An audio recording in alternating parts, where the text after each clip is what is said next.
Welcome to this next topic, where we look at one of the vital pieces of the New Testament, the letters. Now, most of them are written by Paul, and a few are written by other church leaders like John or Peter. And as we get into this, we're going to do like we've done in past topics. Before we actually look at a book, we're going to explore that genre. And we'll unpack some keys for reading that genre and then display it through the book that we're going to study. And so in this topic, we'll be looking at New Testament letters, and then we'll apply that in the study of two of Paul's letters, one to the church in Colossae, the letter of the Colossians, and then a pastoral epistle written to Philemon. Now, most of these letters are written to churches, and then a few of them are written to individual people, and those are the pastoral letters. Now, we need to understand that these are legitimate letters. They're not like books that were written and then like mailed to people. This is legitimately reading somebody's letter. Now, all of them share the same kind of structure as an ancient letter. They have, and it's a little bit different than our letters today. They all start with the name of the writer, and then the name of the recipient, and then some kind of greeting. And then there's a blessing attached to that greeting, and then it moves into a thanksgiving prayer, which Paul kind of prays over the people he's writing to. And then there's the body of the letter, ending with the closing greeting.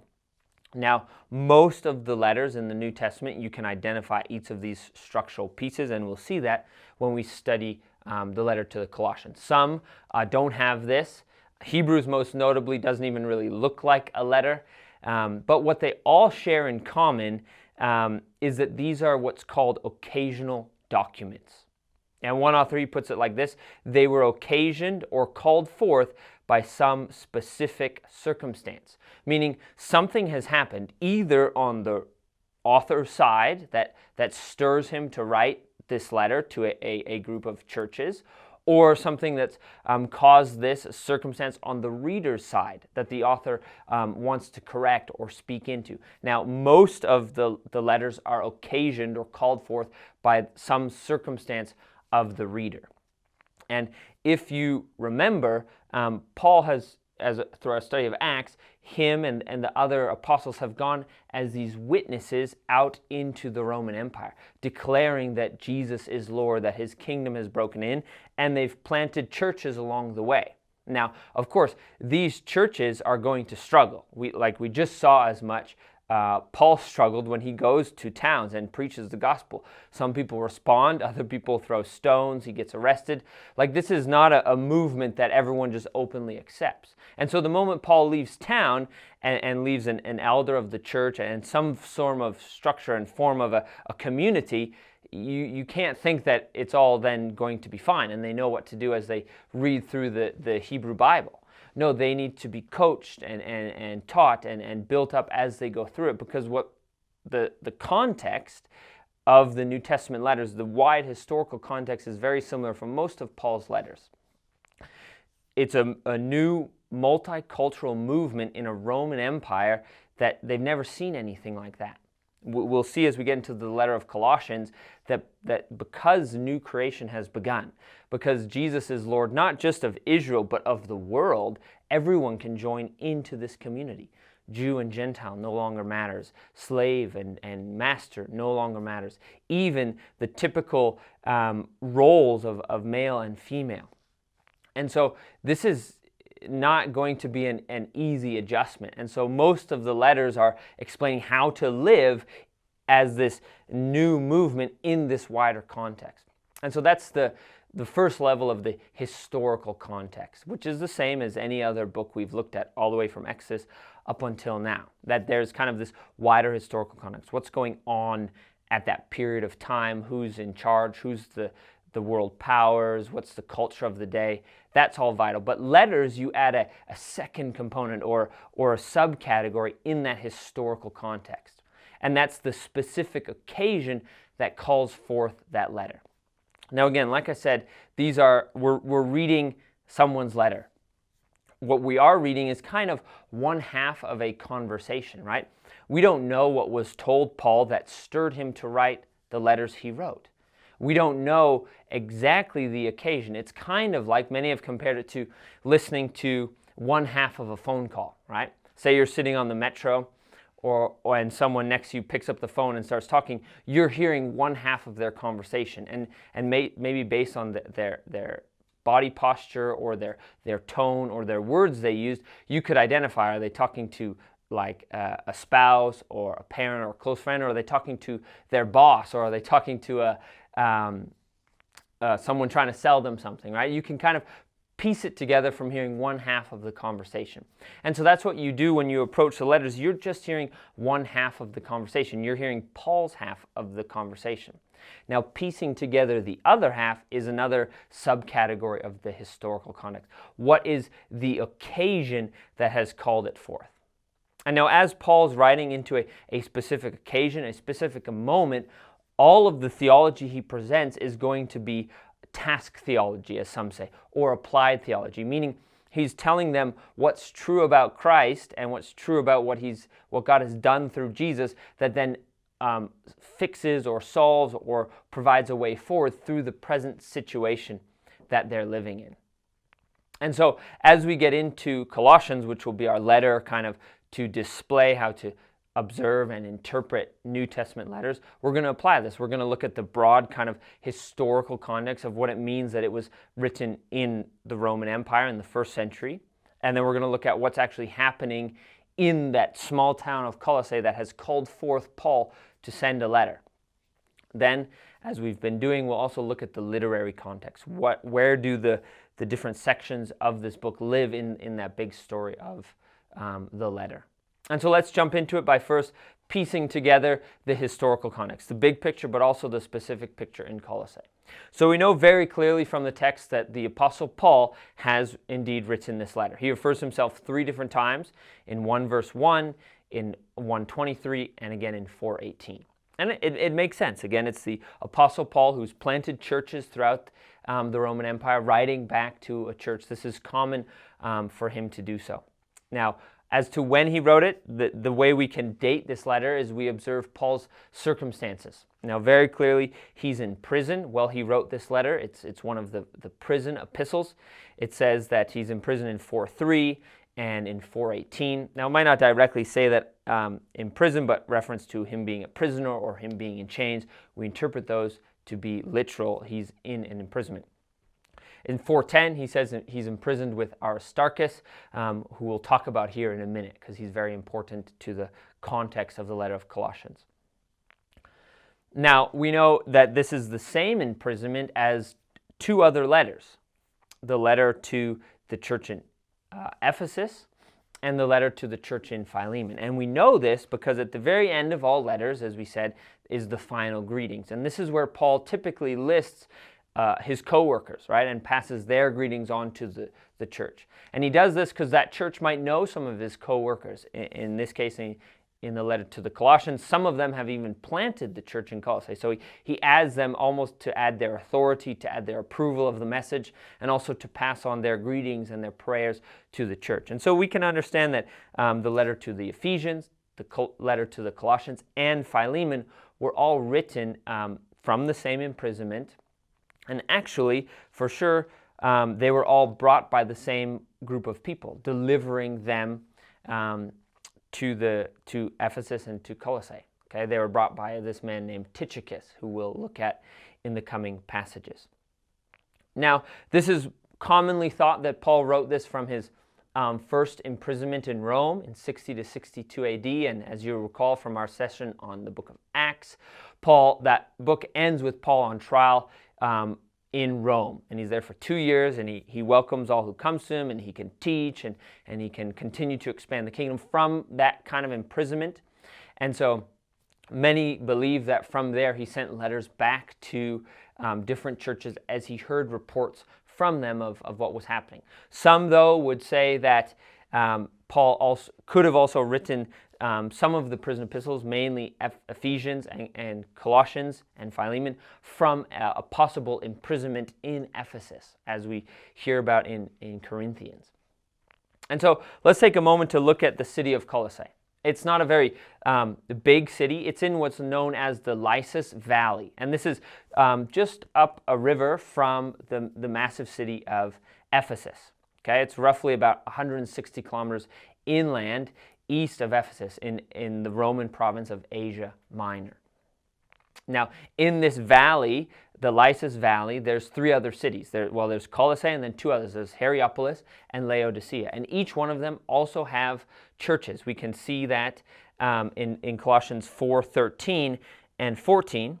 It says that Paul has also sent them letters, and when those letters are read in their towns, they're meant to send them on to Colossae and vice versa. So these are also circulating letters, meaning they're written to a specific occasion in a specific church, but then once that's read and applied and understood, they're meant to be passed around because most of Paul's churches share a similar struggle. How do we live as this multicultural family, people of God, in a very different world? And so it's a small town, Colossae. It used to be kind of a major trade city, but then the main Roman road, was moved a little bit north, closer to Laodicea. And so when the trade's not going through their town, they kind of diminish and become much smaller and much more insignificant. And so this is a very small town. If you come from a country town, you're comparable to the Colossae. It could have been possibly the smallest town that has a church that Paul has ever written. Now we know from Colossians 2 verse 1, it says that Paul has not seen the Colossians and the Laodiceans. He's not seen them face to face. Okay, 2 verse 1. So then the question is, well, how did this church get planted if Paul wasn't the one to plant it? Because then that verse makes no sense. And so if you remember from our journey through the book of Acts, the time where Paul spends the longest amount of time is in his stop in Ephesus on his third missionary journey. Remember, he spends 3 years there, some of the most difficult years, but it's a very effective place for ministry. And Acts 19 verse 10 says that all of Asia is able to hear the gospel just from Ephesus. Again, how this works is Ephesus was a port city, and people would come there for trade to either buy or sell their goods and then return back to their villages. And so easily what happened is people come from the Lycus Valley, from Laodicea, from Colossae, they come to Ephesus, they hear Paul's teaching, they hear his reasoning, they convert to Christianity, and then they go home and then they start a church. So Paul doesn't go there, but through his ministry the churches are planted.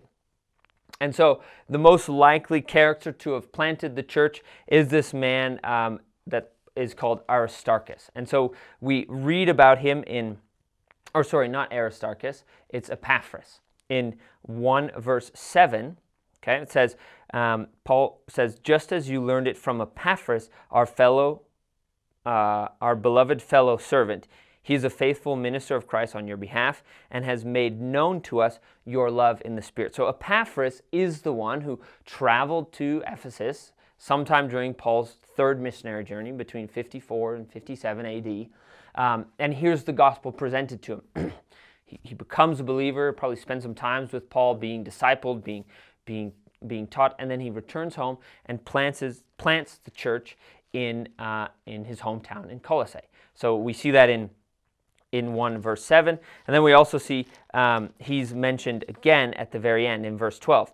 Epaphras, who is one of you, a servant of Christ Jesus, greets you, always struggling on your behalf in his prayers.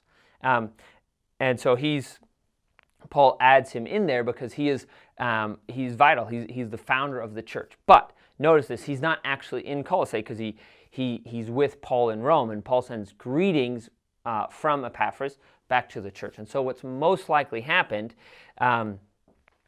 is Epaphras hears the message from Paul in Ephesus. Then he goes back home, plants a church, it's going well, and then there seems to be some kind of issues arising. He journeys to Rome and shares with Paul what's happening in his home church, right? He shares the good things, as we see in 1 verse 7, but he also shares the difficult things, the challenges. And the challenges that they're facing is then what prompts Paul or occasions Paul to document this letter. But before we get there, let's take a moment and wonder, what kind of message did Epaphras preach? Now, as you look at the references to him, what comes clear is that Epaphras brings a message from Ephesus back to Colossae is a message of hope. So in 1 verse 5, it says, because of the hope laid up for you in heaven, of this you have heard before in the word of truth, the gospel, which has come to you, okay? And then verse 7, we see it's come to them through Epaphras, just as you learned from Epaphras. So Epaphras brought a message of hope being laid up in heaven. Now we'll come back to this in a minute here. Turn over to 1 verse 23. Paul says you need to continue in the faith, right? Stable and steadfast, not shifting from the hope of the gospel that you heard. Okay? And so the gospel that they heard is one of hope. And then lastly, in 2 verse 6 and 7, it says, just as you received Christ the Lord, so walk in him, rooted, built up in him, established in faith, just as you were taught, abounding in thanksgiving. And so Epaphras comes back from Ephesus and teaches a gospel of hope, one that they're meant to cling to and embrace with faith. And so what is this hopeful message? And we'll see what that hopeful message is as we go through the letter.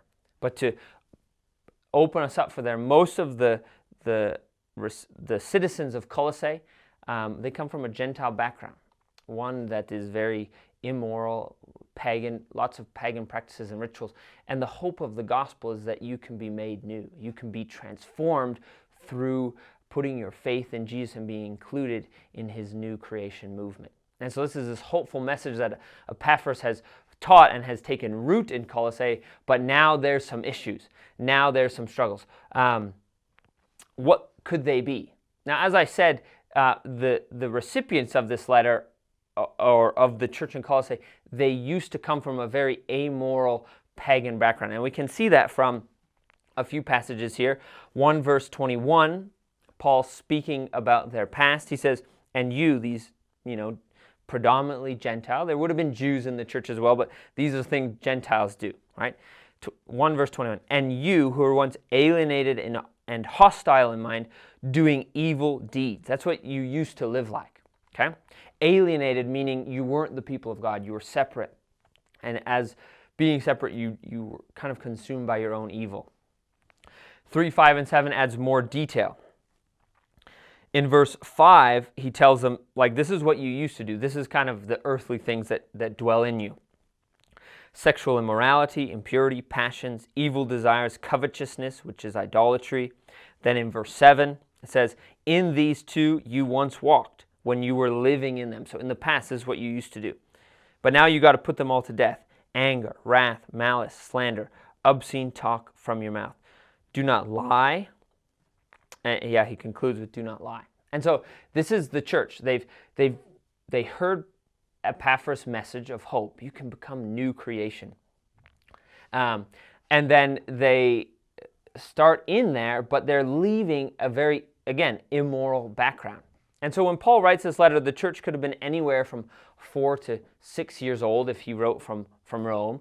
If he wrote from Ephesus, they're even younger. But we need to understand that this is a new church plant. This is a young church. And so they're going to have all kinds of questions. And it's a young church full of people who used to not really at all walk with God and live in a very immoral Gentile life. And so this is the problem that arises as we see this setting is now that they've been saved, now that they've become a new creation, the question is, well, what next? And there's this theme that comes up a few times, and that's the theme of maturity.